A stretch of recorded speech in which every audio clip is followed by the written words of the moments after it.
Good morning students. આજે આપણે શીખીશું ચેપ્ટર નંબર 2 HTML પાર્ટ 2.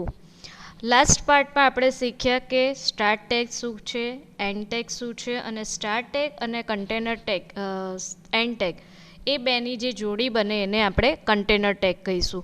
HTMLમાં જ્યારે પણ આપણે કોઈ પણ પ્રોગ્રામ લખીએ છીએ તો એને ટેગમાં લખવામાં આવે છે. હવે અહીંયા તમે જોઈ શકો છો કે સ્લાઇડ બેકગ્રાઉન્ડ છે, તો આની પર જ્યારે આપણે ક્લિક કરીશું તો શું થશે કે આપણને એનું વેબ પેજ જોવા મળશે. પણ આ જે વેબ પેજ છે એનું કોડિંગ HTMLમાં કેવી રીતે કરવામાં આવે છે એના માટે હું તમને બતાવીશ.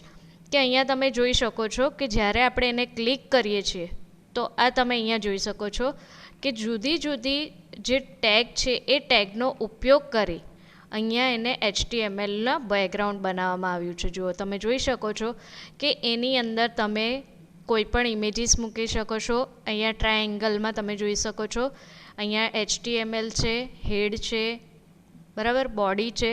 તો આ એનું જે છે એ ફોર્મેટ છે. તો આ અલગ અલગ ટેગની મદદથી આપણી જે વેબસાઇટ છે એ વેબસાઇટનું શું બનાવવામાં આવ્યું છે, HTMLમાં પ્રોગ્રામ બનાવવામાં આવેલ છે. આ રીતે આપણે જ્યારે પ્રોગ્રામ બનાવીએ છીએ ત્યારે આ એક વેબ પેજ આપણને જોવા મળે છે. અને જ્યારે આપણે વેબ પેજ પર ક્લિક કરીએ છીએ તો એમાં આપણે જે કંઈક અંદર એડ કર્યું હશે એ અંદર આવેલી દરેકે દરેક ઇમેજ, ફ્રેમ એ બધું આપણને અહીંયા જોવા મળે છે. જે જે સિલેક્ટ કરીશું ત્યાં આપણે તમે જોઈ શકો છો કે એનું સિલેક્શન બાજુના પેજમાં બતાવે છે કે આપણે અત્યારે કઈ જગ્યા પર છે.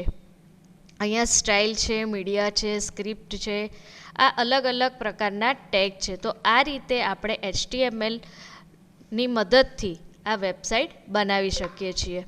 હવે આપણે શીખીશું કે HTMLનું ફોર્મેટ કેવી રીતે બનાવવામાં આવે છે.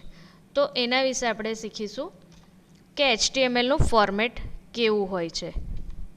તો દરેકે દરેક HTML ડોક્યુમેન્ટની રચના કરવા માટે નોટપેડ જેવા સાદા ટેક્સ્ટ એડિટરની જરૂર પડે છે કે જેમાં એક ચોક્કસ પ્રકારનું ફોર્મેટ હોય છે. એ ફોર્મેટ શું છે તો કે ભાઈ સૌથી પહેલાં HTML ટેગ લખવામાં આવે છે, ત્યાર પછી હેડ લખવામાં આવે છે, ટાઇટલ ઓફ ડોક્યુમેન્ટ આપણે જે HTMLમાં વેબ પેજ બનાવીએ છીએ એના વિશેનું જે ટાઇટલ હોય તે ટાઇટલ લખવામાં આવે છે. ત્યારબાદ અહીંયા હેડ સ્ટાર્ટ કર્યું છે તો અહીંયા હેડને ખતમ કરો.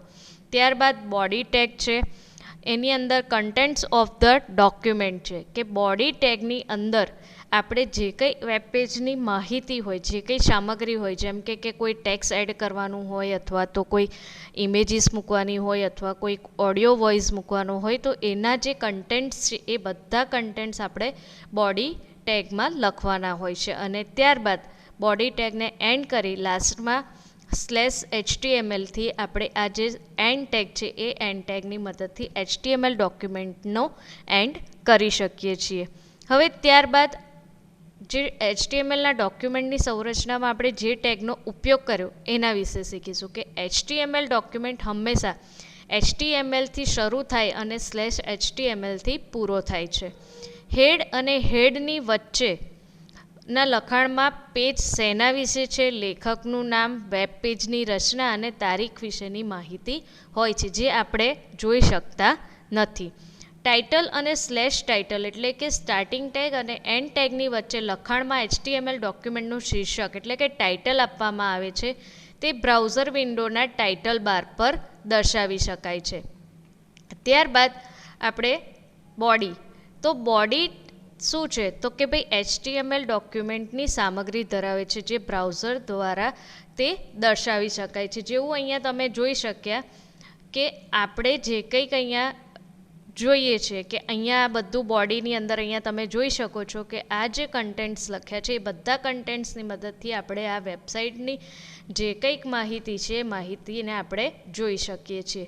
તો આ રીતે આપણે અલગ અલગ ટેગના ઉપયોગની મદદથી HTML દ્વારા વેબ પેજ બનાવી શકીએ છીએ. હવેના નેક્સ્ટ પાર્ટમાં આપણે નોટપેડના ઉપયોગથી HTML કેવી રીતે બનાવવાનું છે એના વિશે શીખીશું.